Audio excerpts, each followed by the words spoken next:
Welcome back, viewers and listeners, to a brand new episode of the Gradient Podcast. I'm one-third of your host, Armand. I'm one-third of your host, Jaden. And I'm one-third of your host, Evan. Considering the soon-to-be election of the United States of America, this episode of the Gradient Podcast is a two-part episode that is unlike our previous episodes. Just as Armand said, this time we're talking about the election, and we are so excited to bring to you a great list of guests and experts to help inform you, the teens, and you, the voters, about how this election process works. So, in our next two episodes, you are going to see a variety of individuals with varying perspectives on the upcoming election and voting in general. It's going to be a very, very exciting time for the Gradient Podcast. That being said, these two new episodes of the Gradient Podcast will not have a segment with just the three members of the podcast. We'll jump straight into our interviews. Exactly as Armand said, and we are so excited to bring to you our first guest of this great list of guests, Sari Kaufman.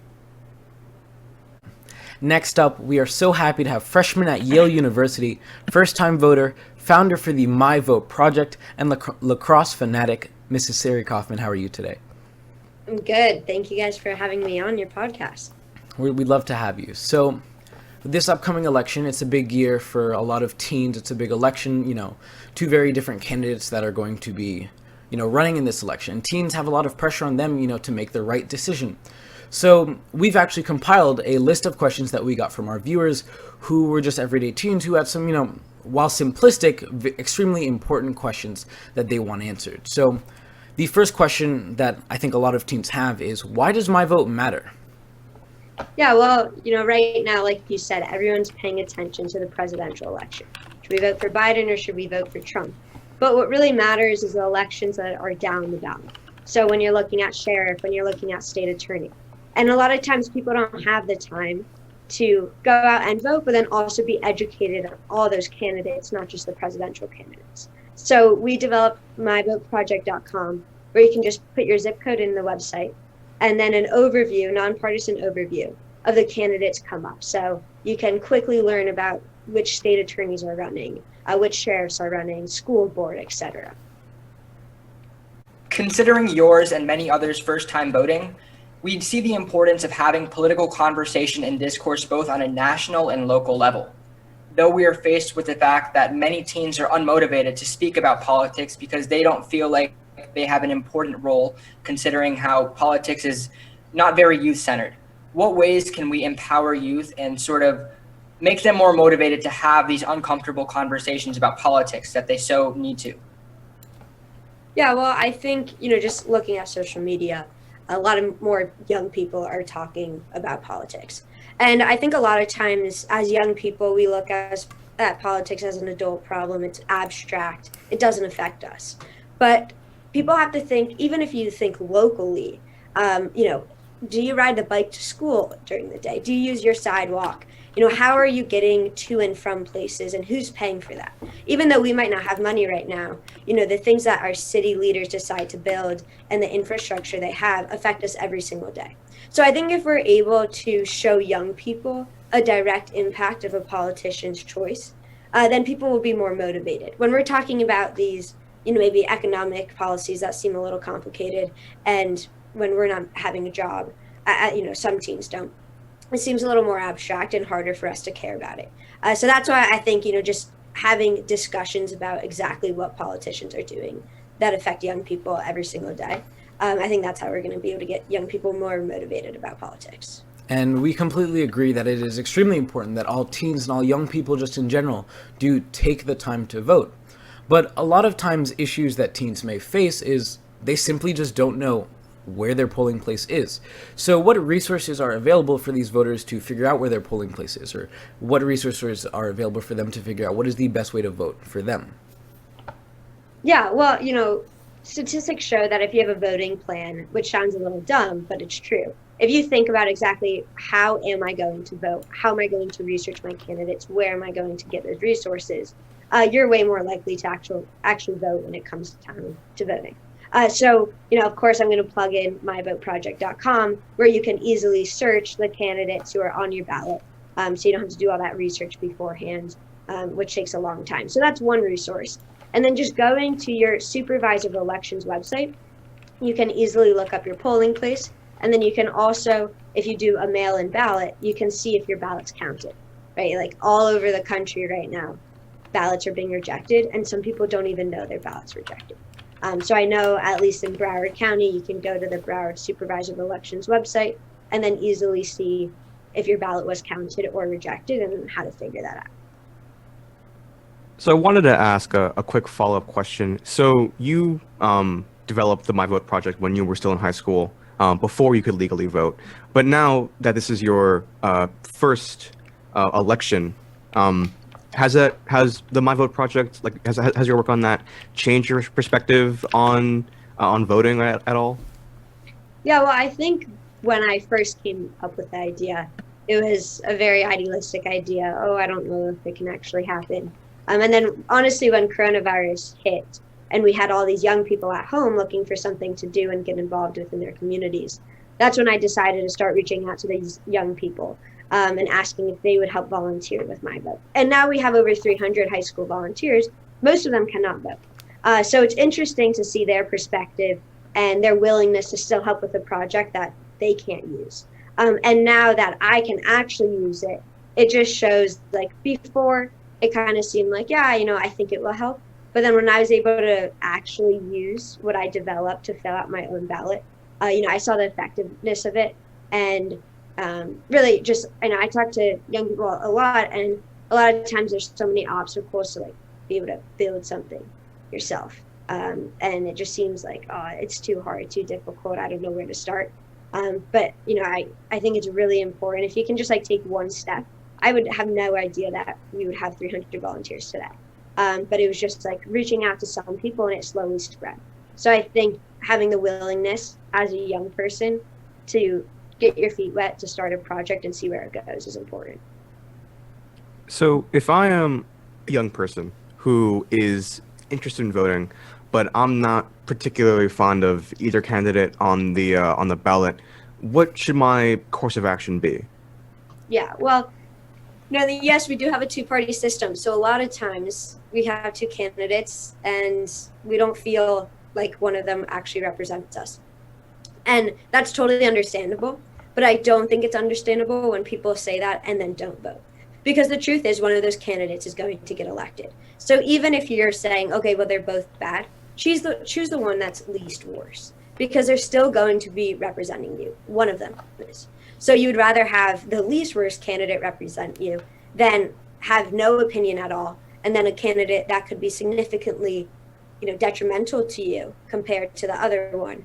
Obviously you want to be part of that decision. So don't have that excuse. Don't be apathetic just because they don't completely represent you. It's going to be difficult to find a candidate that completely represents your beliefs.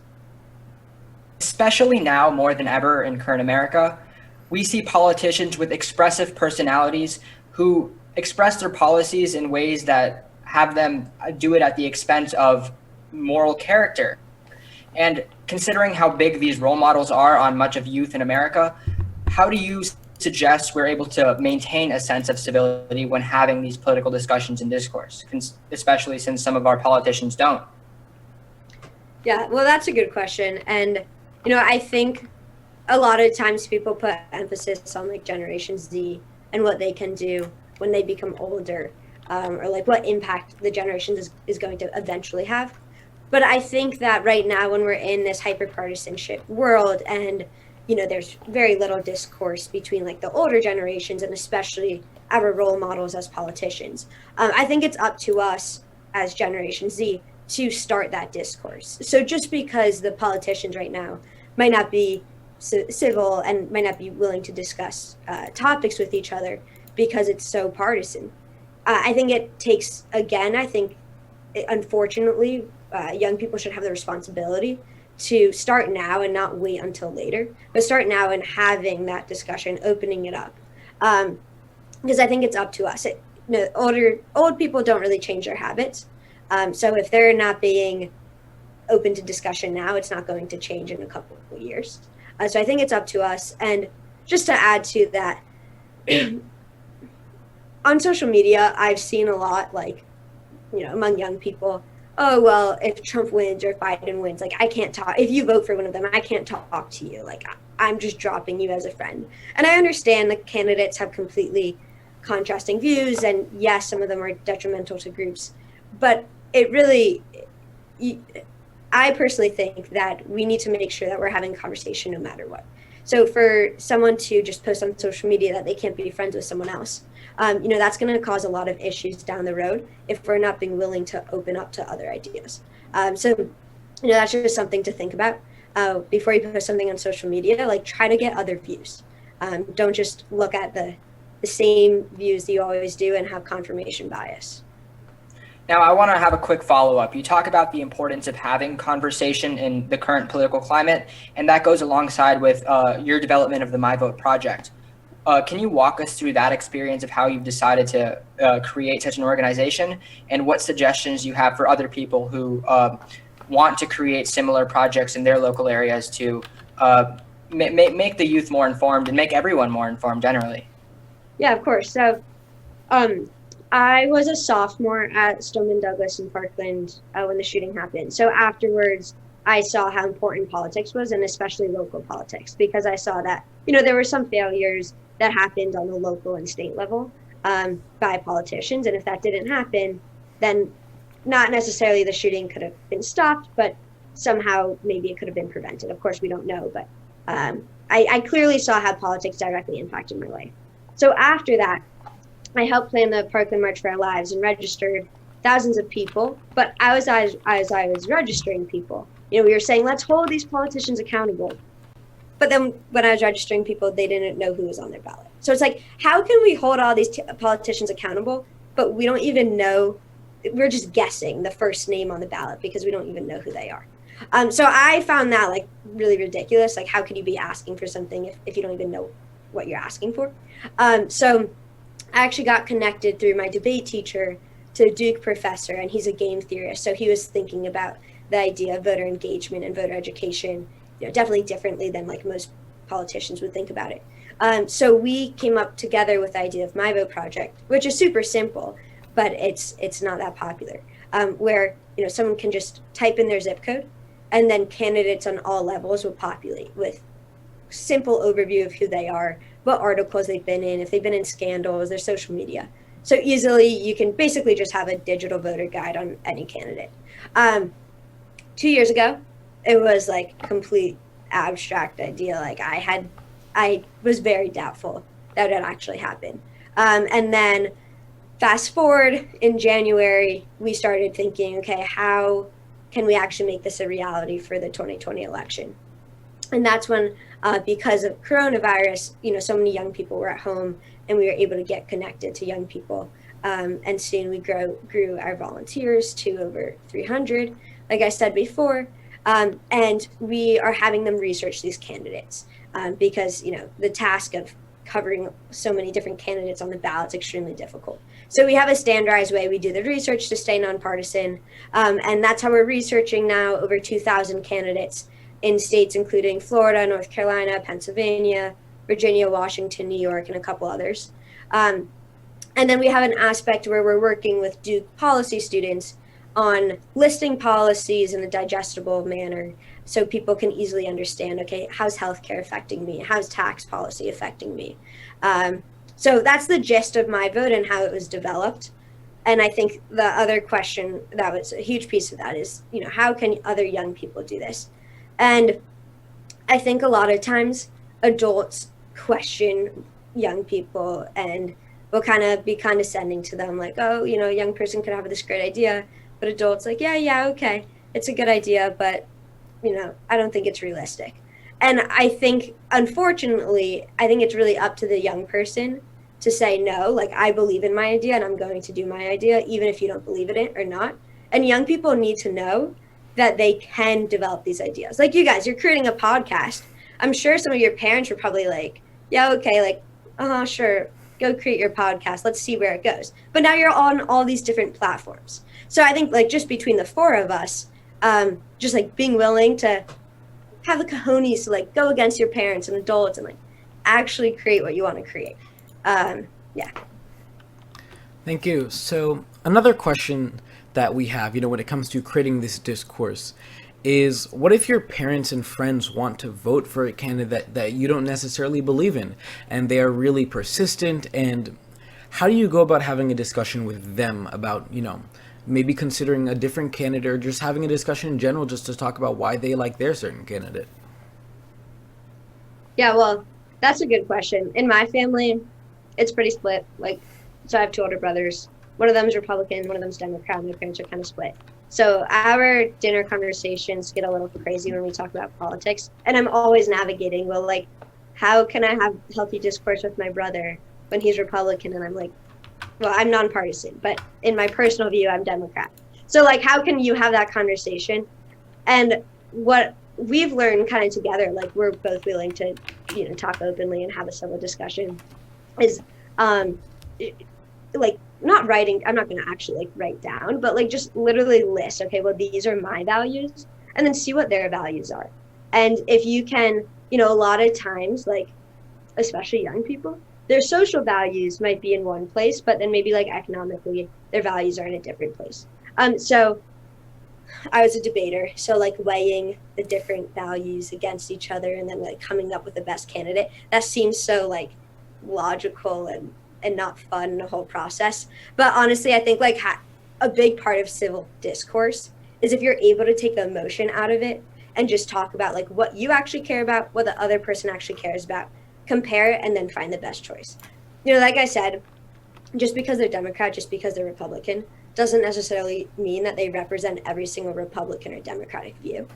So for people being willing to switch, if you're a Democrat, being willing to vote for Republican and vice versa, again, top down, it's no way there's Democrats and Republicans are so different. But when you go into the local races, a lot of times Republicans are way more moderate, and then they fit more of the moderate Democrats, and then you have Democrats that are super liberal, and then they don't fit that moderate Democrat, and vice versa on the other side. So I think just being willing to research who your candidates are and then decide that way, and again, listing what you care about, what the other person cares about, and having a discussion. You're just trying to make the best choice. So just to quickly add on to that, not as much of a follow-up, but more of an additional statement to that. When you're having these kind of comparative value times where you're just comparing your political values with someone else, it's important, especially when you're talking about policies that have such controversial undertones, especially now with how intense and extreme the opposing political parties are. It's important to maintain that sense of civility, to have progressive conversation. Yeah, definitely.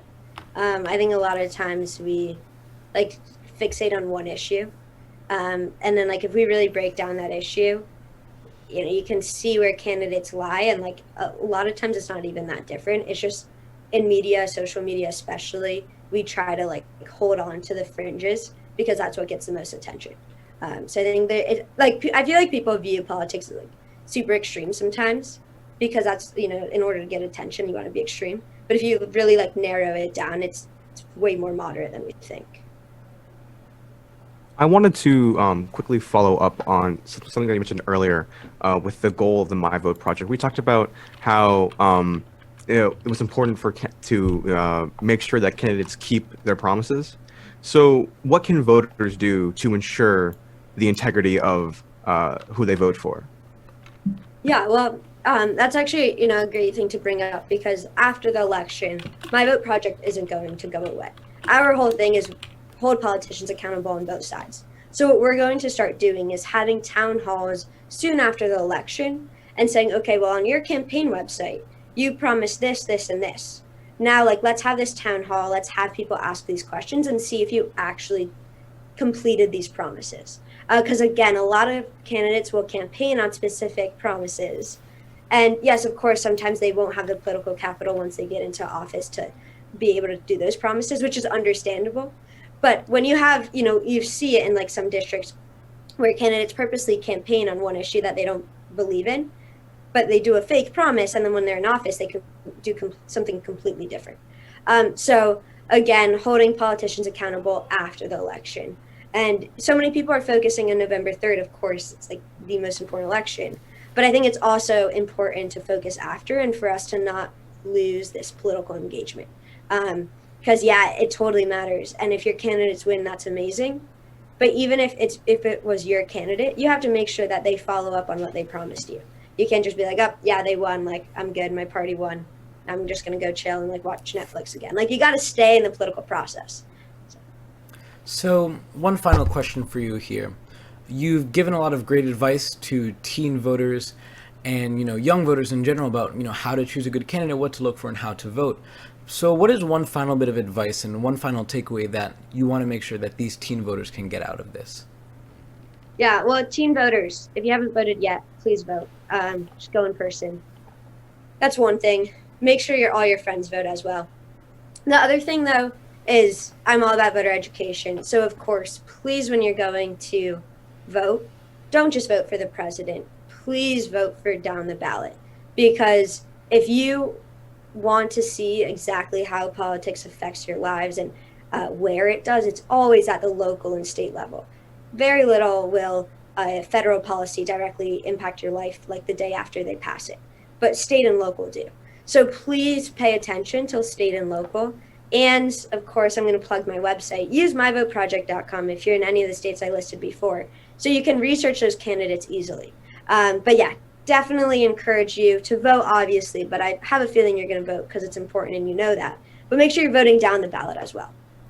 So, Sari, thank you so much for coming on, and, thank you for all the work you're doing to educate and inspire teens to become these future leaders and make the right decisions when it comes to, politics and how it impacts their lives. So, is there anything else you'd like to say to the people watching the Gradient podcast? Thank you guys for watching this. Like, for you to even watch it means that you're politically engaged. And yeah, thank you to the Gradient podcast for having me, and yes, and putting my vote out there. We really appreciate it. Thank you so much. A quick round of applause for Sari Kaufman. We're so happy that we got the opportunity to speak to her so she could tell us a little bit about how it's like being a teen voter, choosing a candidate, and what you need to know going to vote. Our next guest is Dr. Rachael Cobb, who will show us how to properly and effectively choose your candidate and decide who you'd like to vote for, not just for the President of the United States, but on local and state elections as well. Take it away. Joining us now, we have Chair and Associate Professor of Government at Suffolk University, Board Member for Mass Vote, iVote, and the Boston Election Advisory Committee, and a former pianist and avid music lover, Dr. Rachael Cobb. How are you today? I'm great. How are you? I think we're all doing fantastic, and we are very appreciative to have you on our podcast. So I'm going to go ahead and ask our first question. So not just for teens, but for all new voters, voting can be very stressful. You have so much pressure on you to make the right decision and pick the right candidate for you. So what advice would you give to these voters who are voting for the first time in this election? Well, advice about how to vote and advice about who to vote for. So on the how to vote, which is actually a bit more mechanical and a little bit easier in some ways, the main thing is actually you can ahead of time look up the ballot. Usually in a Secretary of State's website, you can find the ballot and review it and see all of the offices. And it may surprise, especially first-time voters, to see that not only are you voting for president, which I think most of us know is happening this year, but there's, and we might know that there are also federal elections, but there are also some local offices that we're voting for, and maybe some referenda questions, and maybe some very local issues. So getting a chance to review that ballot ahead of time is a really important thing about thinking about how to vote. But so then the next thing is finding out, how do you fill out the ballot? What is the mechanical device that you need? Do you need a pen? Do you use a touch screen? What are the options that you have? And then depending on the method of voting that you're deciding to do, if you're voting at a location, at an early voting location, or you're going to vote on election day, how are you going to get there? What do you think the line might look like? So those are questions to ask. And then to have a real plan ahead of time, to have time in your day and know exactly what needs to happen. So this is one of those cases where planning is really super important, more so than I would say any other year because of the pandemic. The planning piece is a super important thing. And I say this warmly as the mother of 2 teenagers and also a 3-year-old. Planning is not as easy for young people as it is for older people, mostly because older people have probably done it a bunch of times. And so thinking about how to plan, you know what to plan for, right? But if it's your first time voting, thinking through all of the different steps in it, I mean, so many people in our world say like, oh, voting's easy, but it is, as you said, it is actually quite challenging. And especially if it's your first time, you don't want to make a mistake, you don't want to mess up. So this is one of those times, like actually setting aside some time to really think through how to do it is super important. And yeah, I think today what we see is that you talked about these long lines, and a lot of people, what we see, you know, from the news and the media is that there are these long lines to vote, which I think is very inspiring. But a lot of people, and I would warmly say specifically teens, may not want to wait in these long lines and may not really be interested in waiting there to vote for so long. So for these people who are discouraged from voting from these lines and just the wait time and the hassle, what would you say to them? Well, you have options. And that option is you can vote by mail. And you can also put it in a drop box if you know where the drop box location is. The voting by mail, the one thing I would stress is, and again, this goes back to planning, that's the kind of thing that you should do early. The reason for doing it early is not only do you want that really important postmark by whatever the date is that your state requires it, but the other thing is, should you make an error on your ballot, you have the opportunity to do a redo. But that's only if there's enough time to do that. So with 8 days left, I would say, you know, like put it in the mail today or tomorrow, i.e. the election right now, as we are taping this, is a week away. That's about as much time as I'd give. And after that, I'd put it in a Dropbox. You spoke earlier about the importance of doing research on the candidates beforehand and as early as possible, especially considering the pandemic that we're faced with today. How early do you think it's important for teens specifically to look into the candidates they want to be their representatives before they actually go out and vote? Well, this is one of those things, like, the earlier the better on that one, because there are a lot of items on the ballot. And so I mean, if you decide that you are a member of a political party and you just want to vote for all of the Democrats or for all of the Republicans, then it's pretty easy.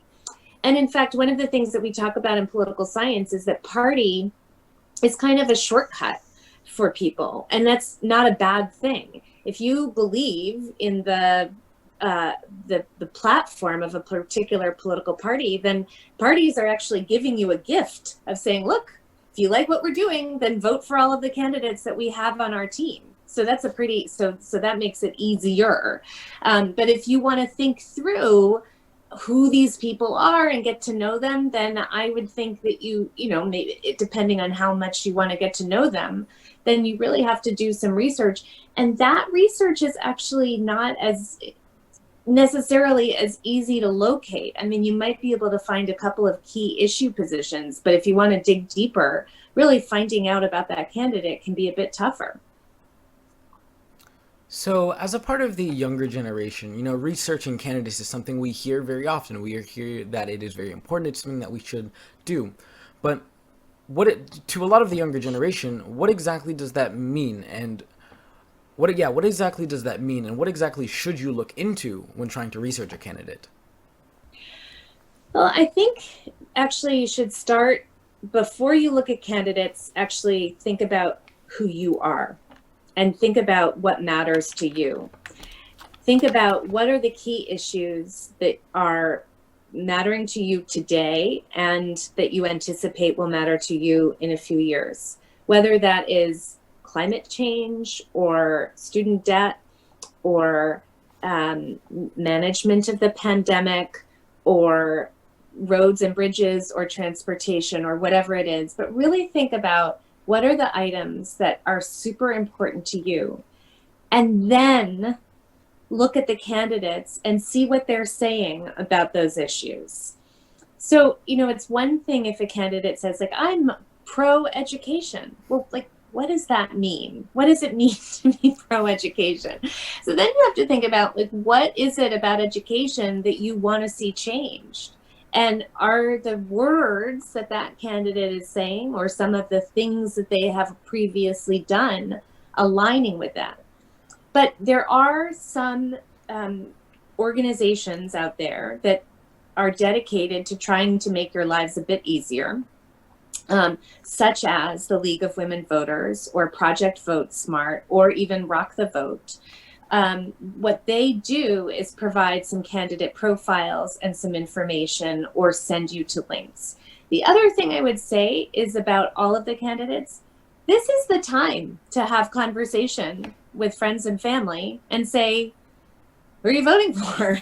How'd you get that information? Who are these people?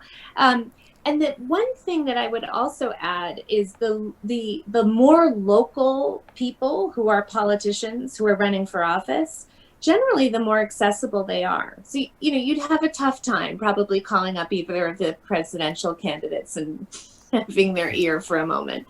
But you could find the person who's running for school committee or the person who's running for city council and talk with them about what they believe in. And their job is to connect with voters, especially new voters. So you will be educated in the process, but that will also be probably very empowering for you to have that experience of talking directly with someone who's running. To build off on that as well, a lot of people, especially new voters, overlook the value of local elections and just stick to thoughts on the national election when you see the two presidential candidates. But you also have to take into account that all these local elections do impact us just as much, and if not even more. That's exactly right.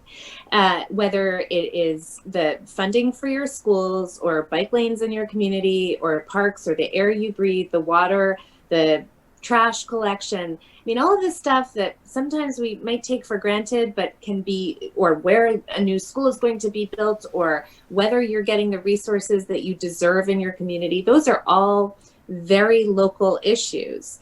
And that is also, so this is another thing I am actually super proud of, is the work that we do at Suffolk University, where we teach young people how to run for elective office. We have a semester-long class called Ready, Set, Run. And then in the summer, we have a program called Campaign Lab. And our goal is to say, we hear about all of the stuff that's going on at the national level, but we need good people at the most local levels. And that's where young people especially can learn the whole process of how democratic governance works. And really have access to it. And so all of the things that you do at the most local level are the things that we're doing at the national level, just on a much smaller scale. It is super important, and it is a great place to learn and develop your skills. So a common concern that a lot of voters have when choosing a candidate is, whether they should vote for what is best for themselves or best for their country. So, knowing this, what kind of advice would you give to someone who is, contemplating this idea? Oh, that's one of those, I don't know that there is a right answer, because even our interpretation of what is right for our country differs so much based on what might be right for us. I do think that we would all be a bit better off if we really considered how we share resources and not essentially hoard resources.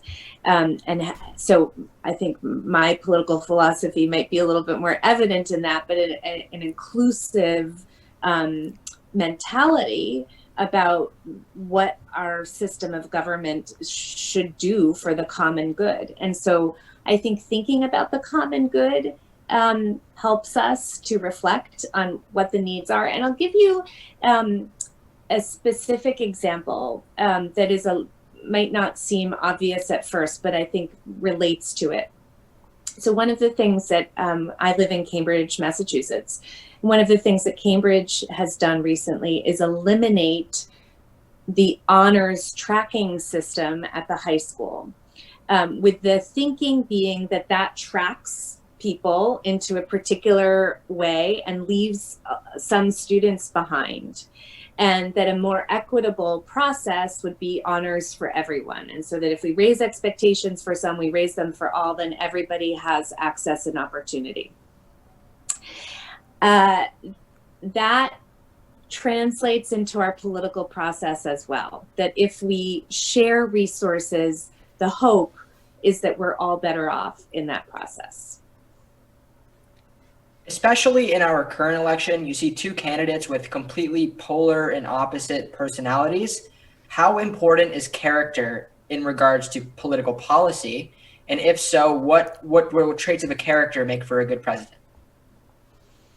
Well, I think character is super important because it translates to how we think about the people that we were elected to serve, how we talk about them, the kind of discourse that we create, and the kind of policy priorities that we have. I think there's plenty of room for healthy and super important disagreement on critical policy matters that makes policies better through those disagreements at the end of the day. But having people who are there, who are approaching this with an eye toward principled leadership, i.e., there are certain values that are going to guide the policy making process and what's important to you. So for example, is the value of equity the guiding principle, or is the value of efficiency the guiding principle, or are you going to balance those, or justice, whatever it is. So I think that makes for not only better policy outcomes at the end of the day, but it makes for a better policy making process, which brings people together to think through the common issues. In terms of leadership, I think we all can look to the leaders in our own individual lives to know what works and what doesn't in leadership. Like, I don't think you need to study leadership for 10 years to figure out that what a good leader it can do for a group. And just think about in your own lives when you have a great teacher and what those qualities in that great teacher are. People who make you feel good about yourself, the people who inspire you to be your best, the people who expect a lot out of you and demand a lot out of you and help you learn. I think those are the exact qualities you need in a leader at every single level along the way. So we've talked about what teens and voters should look for in a good candidate when it comes to, their policy and also their character. So as a teen or any voter, if you find that candidate that you really support, that you agree with what they are doing, what is the best available option for you to go out and help support that candidate? There are lots of things available to you to support a candidate. And I encourage every young person to do what works for them and for their comfort level, because any of these things are going to help you access the political process. And I say about voting, and I'll say about even every level of participation, like they're all quote unquote gateway drugs. Like they all get you in the door. And once you're in the door, you learn the skills. So if you're super excited about a candidate, you can volunteer for that candidate. That might mean right now making phone calls for that person. It might mean doing mailers for that person. It might mean doing text messages for that person. But what you're also doing, the benefit for you is you're learning the political process, and you're learning these skills, and you're learning how to run a campaign. The other thing you can do is the kind of persuasion techniques that you might be learning in high school that you can practice now on friends and family. Persuade other people to get excited about that candidate. Because when you do that, you are extending beyond yourself. You are controlling the vote beyond your own vote. Or maybe you don't even have the vote yet. Maybe you're not even 18, but you're convincing 1, 2, 3 other people. You've just managed to get that person 3 more votes than they would have had you not done that. So that's a big deal. And that is kind of, super exciting. The other thing you can do is you can write letters to your local newspaper about that candidate and what that candidate has done. You can post nice things on social media about that person and encourage other people. And you can also get involved, sort of find out more about that candidate and what that candidate supports, and support those causes in honor of the candidate that you also support. So one final question for you.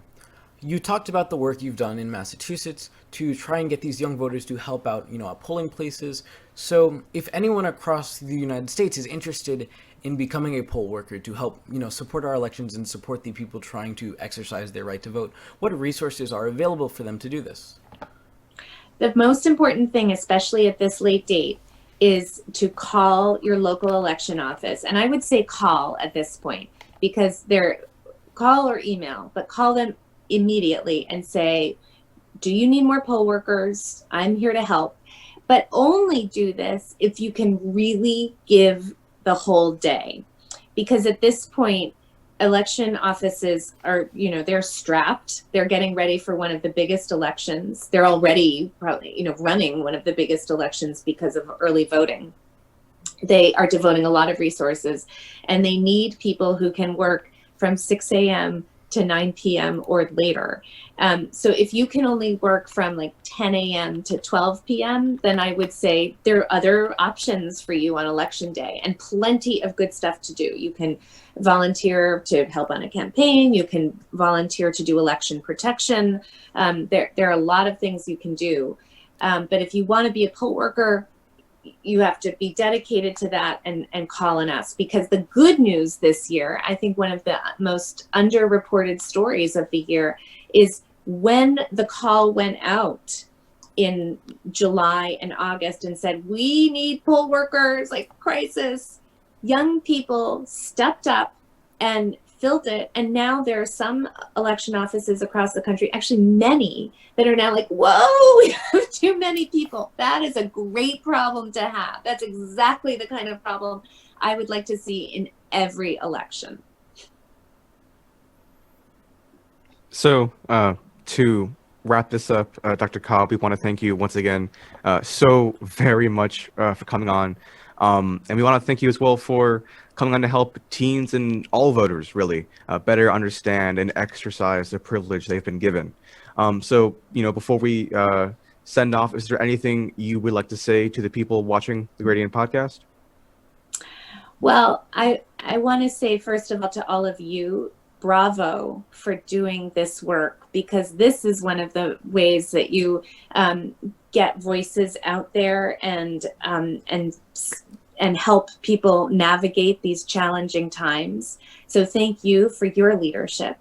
And the other thing I want to say is it is so important to vote, not only in this election, but in every election. And once you do it once and you develop these skills, they are lifelong skills that will serve your country and you are needed and you are necessary. Thank you so much. Thank you so My much. pleasure. Such profound words from Dr. Cobb. Thank you so much for being on the podcast, and we appreciate your words of wisdom. Now, for our third and final guest for this episode of the Guardian Podcast, we have Dr. Alex Keyssar, who will be giving us some insight in the history of voting in the United States. Now, to add on to our amazing list of experts, we are so happy to have American historian, the Matthew W. Sterling Jr. Professor of History and Social Policy at Harvard University, and former ranked junior tennis player, Professor Alex Keyssar. How are you today? All right, how are you? I'm great, thanks for asking. So, starting off, many people when talking about the issues and the history of voting rights in America look to the Voting Rights Act of 1965. And many people do believe that it was a fix-all solution for all of voting rights issues in America. But as we see today, that's very far from the actual truth. So as it stands, what long-lasting impacts did this act have on American voters? Well, the Voting Rights Act was actually not supposed to, or not intended to fix all voting issues. It was targeted primarily at ending the large-scale exclusion of African Americans from the electorate in the South. And it despite various things that have happened with the Voting Rights Act, and despite all sorts of problems that still exist, it did succeed in doing that. African Americans are registered to vote in the South, and that was the primary goal. Many people today often end up telling themselves that their vote doesn't matter and that there is no point in voting. I think when people say that, they don't take into account the historical fight that had to happen to give everyone this privilege. So what would you say to people who think this way? Well, I'd say that they have to recognize that, yes, one vote is in some sense a drop in the bucket, but if we want to participate in a democracy, if we want to have some responsibility for how our country is governed, or how our city is governed, or how our locale is governed, that voting is a responsibility. And it is true that that many hundreds of thousands, even millions of people have engaged in protests, marched, demonstrated, done various things in order to acquire the right to vote. And I think that we owe a sign of recognition to those people for their struggles. So, for the people that do know the history of voting rights, what would you tell them to be the most conscious of? As in, like, what lesson or message do you believe is the most important to take away from our long and storied history of voting? I think that the most important lesson that people can take away, particularly today, but really at all times, is that the history of the right to vote has not been a history of things always getting better and better, and of constant expansion of the suffrage, or voting being made easier over time. It has been a history of 2 steps forward and 1 step back, or sometimes 1 step forward and 2 steps back. It is a history of struggle and conflict. Democratic institutions, the history develops, are not, the history demonstrates, are not put into place once and for all and just left there. They have to be nurtured and protected. And that is most fundamentally true with the right to vote. You talked about this 2 steps forward and 1 step back ideology. And I think what really sticks out to me when I think of this is the Reconstruction period, where we did have a lot of progression towards this equal rights and voting rights opportunities for African Americans. But at the same time, we did have new forces, new terrorist groups in the South, such as the Ku Klux Klan, who were working to continue to suppress African Americans. So what patterns do we see then that we can still see happening now? Well, it's a very good question, and certainly the late 19th century South, the post-Reconstruction South, may be the foremost, most large-scale example of 2 steps forward, 1 step back. Indeed, arguably, it was 2 steps forward and 2 steps back. And it's also notable that in the same time period, while that was happening in the South with respect to African Americans, many northern states were making it more difficult for immigrant workers to vote. So this wasn't, in national terms, this wasn't a purely racial issue. It had class dimensions as well. And in terms of the history and the present, I think that one notable parallel between that late 19th century period and the world we live in today is that in both instances, in the late 19th century, this was a period when African Americans were empowered politically for the first time in our history, and we had very large levels of immigration. Arguably, you can see a real parallel to the last 50 or 60 years where, thanks to the Voting Rights Act, among other measures, African Americans have been politically empowered, and we also have relatively large levels of immigration. And I think that these two facts have spawned a counter reaction in the United States now, just as they did in the late 19th century. So you've talked about it before, but another thing that people don't know is that the right to vote actually isn't in the Constitution. So how do you explain why this, well, can you explain to us why this is and what long-term implications this actually had? Sure, it's a very good question. You know, the right to vote is not in the Constitution. I mean, it's mentioned for the first time in the 14th Amendment and then in the 15th Amendment, but there is no place in the Constitution where it says all adults or all adult citizens, or however you want to characterize it, have a right to vote. It's simply not there. The reason it's not there is that when the Constitution was written, the breadth of the franchise varied from one state to another. And some states had property requirements, some did not, some had tax-paying requirements, not all states had racial restrictions.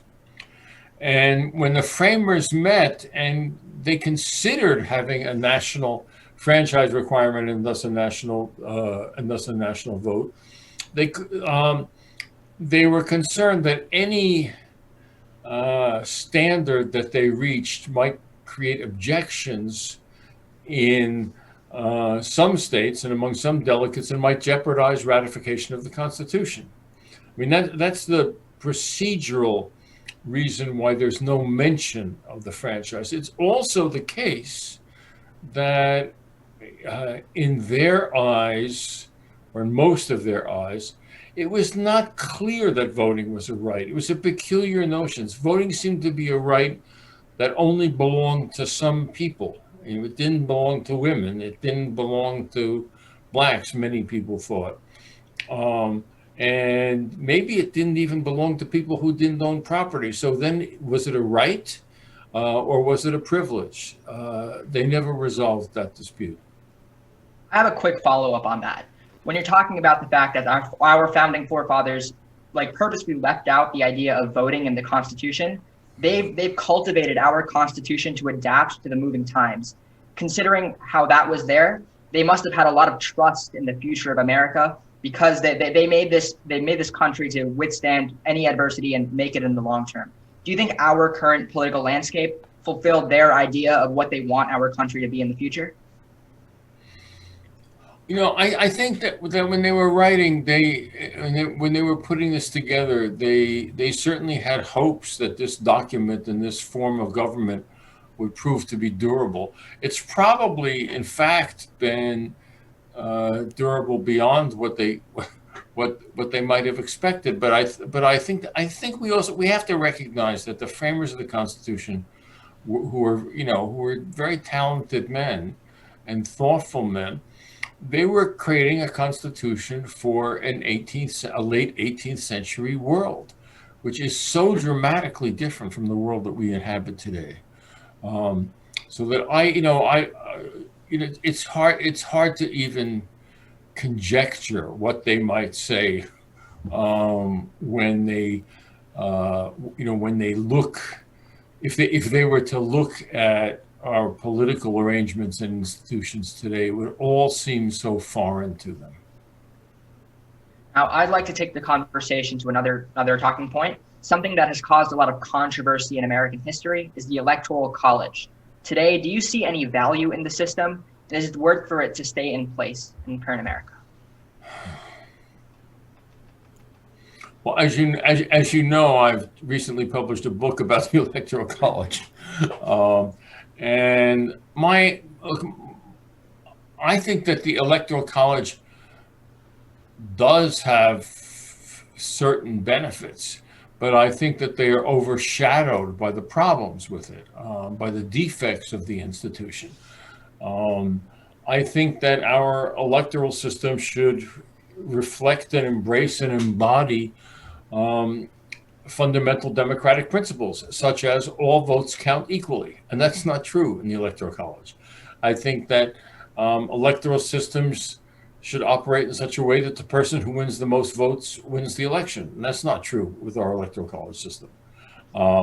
So I think that, and those are just two of the flaws that one can mention. I mean, a third, more operational one is that given the use of winner take all by 48 of 50 states, and by the way, winner take all is not in the Constitution. It emerged from the political parties in the 19th century.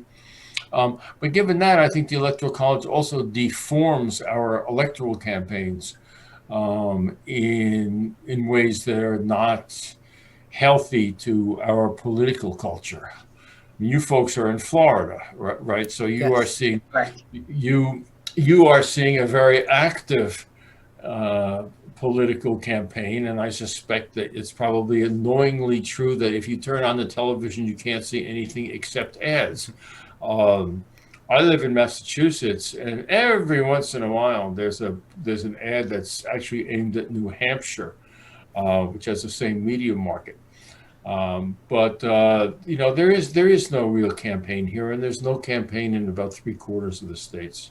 So I think the Electoral College was a last-minute compromise by the framers at the Constitutional Convention. They didn't know how it worked or how it would work. By 1800, it already misfired. There have been more constitutional amendments introduced into Congress to revamp or abolish the Electoral College than on any other subject in U.S. history. And my own view is that it's time that we did something about it, or it's long overdue for us to do something about it. Now, a little bit more on the Electoral College. You brought up the fact that we're in Florida, and Florida, we hear it all the time that politicians spend a lot more time in these swing states to campaign because they, at the end of the day, do matter more in the turn of the election. So how do you feel about swing states and the way that they operate and can arguably just shift the balance in our elections? Well, I think that that's not a healthy thing. I mean, it may be good for Florida in some ways. There have been all sorts of studies that have shown the amount of electoral the resources that are spent. The money that's spent, is in some states and not others. It's also the case that that policy and public policy ends up getting tilted to benefit these swing states. For example, the amount of federal expenditures on roads or for bridge repairs or things. If you're in a swing state, you have a better chance of getting a hold of those funds than if you're in a state that's reliably red or blue. So I think that we would be happy to do away with the notion of swing or battleground states and have election campaigns that are aimed at all states. So I wanted to ask about this recent push by more like radical or extremist political groups of this kind of anti-electoralism. I believe, which is mostly spurred by the cynicism that most people feel about, how the voting process currently works, either it be because of the Electoral College or forms of voter suppression or what have you, where these more extremist groups feel that purposely not voting, will do more for their cause than going out and, I guess, settling for who they would deem a less substantial candidate. So does this kind of behavior have any historical precedent? Does it work? Have we seen it work before, or is this completely unprecedented in modern times? I think there's been a current of thought that disparages voting, and that disparages in particular the prospect of of having to compromise and vote for somebody you don't agree with, but who might have a realistic chance, or risk wasting your vote, casting a vote for somebody that you actually agree with, who's in a small, who is from a minor party. I think that current of thought has been there at many moments in U.S. history, but it has never taken great hold. And whether it will, I somehow doubt that it will take hold in the current moment either. I mean, another impulse behind that is a desire to delegitimize governments by saying that they don't have popular support, and that I think that there are people who would like to do that, but I do think that they are too small in number to have much impact. When you talk about different sort of factors that have impacts in the elections, I think it's an appropriate time to bring up the role that youth have played in the current elections. I know you're a professor, so you work with a lot of youth, specifically in college, and these students are voting and being more politically active than unprecedented measures. Can you give your take on that? Well, it's, this election season has been a very peculiar one for everybody, including for professors and other teachers. I mean, I see my students on a computer. I'm teaching remotely. There is not the same kinds of interactions that there would be in a normal year. Turning to the question of youth voting, I'm old enough that I've lived through a lot of elections where it was said beforehand, young people are going to turn out in remarkable numbers this year, and they're going to stop being so apathetic, and they're going to really have an influence on this election. And then it hasn't happened. That has happened again and again and again. I have reason to believe, and maybe it's just hope, that this year will be an exception. The 2018 congressional elections were an exception. There was a remarkable increase in the percentage of young people who voted. And from every indication, that is going to be even more true this year. So more power to you. So we hear it all the time that history repeats itself. And many people have seen blatant patterns of discrimination and oppression in our democracy. I think it's important that people call these things out for what it is. So learning from the past, what signs should people be looking for to point out these injustices? I had a colleague who used to say history doesn't repeat itself, but it rhymes. I think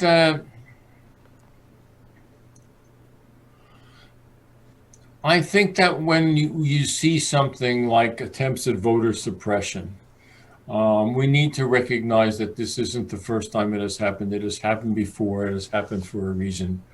And it has happened for reasons that most Americans would not be particularly proud of. And I think that we always want, speaking as a scholar and as a historian, that we want to place these things in historical context and, recognize that they have never come from our better angels. So the last question we have for you today is that, like you said before, teens are arguably more aware and more empowered than they've ever been. And they definitely notice that these injustices that we've been talking about. So what advice would you give to teens who want to push for change going forward? And what is the best way for them to do that?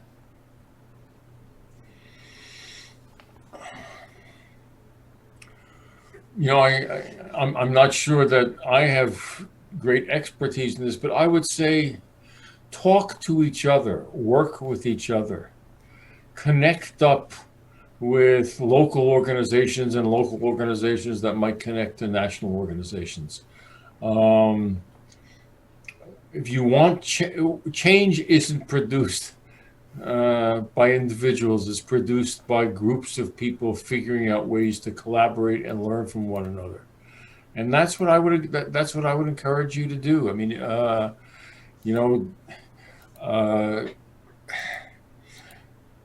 I think that engaging in activities to promote civic life, it sounds kind of boring, and the word civics is not as exciting as football, but I think it can be just as interesting.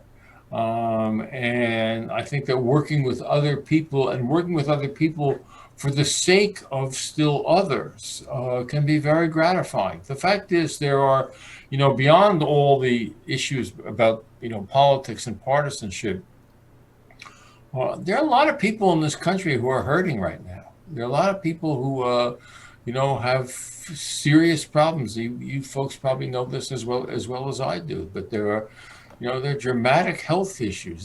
There's issues of poverty, of scarcity. Evictions are happening.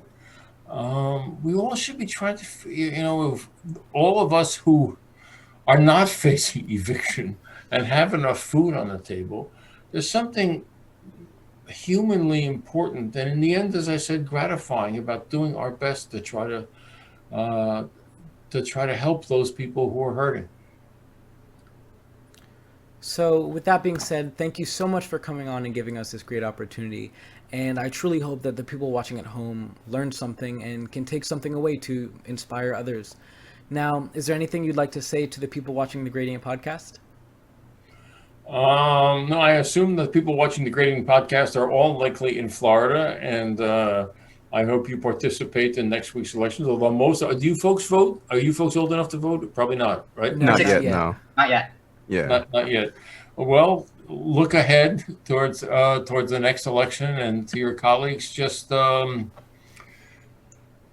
pay attention to what's going on. Recognize that we're all in this together, and I wish you all well. And I know, since I know what school you come from, I know that you come from a school with a particular history, and you young people live in a particular history, and I can only wish you the best in trying to successfully contend with that.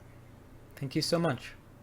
This has been part one of the two-part election special of the Gradient Podcast. Stay tuned to see their interviews for 3 more incredible guests. That's right, Armand. We have so much planned for the rest of this episode, and so much planned for the future. We'd like to give a quick thank you to anyone watching us on any of our platforms. We'd really do appreciate it if you follow and give us a subscribe, and anything really does help. Another quick thank you to all the people who have helped share our podcast and really help spread the message and help spread and share this empowerment that we're trying to give to teens all across the globe. And of course, the best way to keep track of the release of part 2 of this very special Gradient election episode is, of course, to follow us on our socials. So go ahead and follow us on Instagram at Gradient Podcast, on our Twitter at Gradient Podcast. Make sure to subscribe to our YouTube channel. Anything you can do to make sure that you are one of the first to view part 2 of this very special Gradient election episode. And some final thoughts before we head off. Please, if you're eligible, do remember to vote and make an effort to do so. Your vote does matter, and it does make an impact on the future of the United States of America. Again, I think the biggest takeaway from this episode and the next episode to come is that you do have the power to create change with your vote. And it is your right and your responsibility that you use that power wisely and exercise your right to vote. If you have any questions or concerns, there are so many great resources available to you. And if you're watching us on YouTube, those links are available in the description. Thank you so much for watching. Yeah, with all that said, this has been episode 9 and part 1 of the Gradient election special. As always, I'm Evan. I'm Jaden. And I'm Armand. Stay tuned. Thanks for watching, and make sure to vote.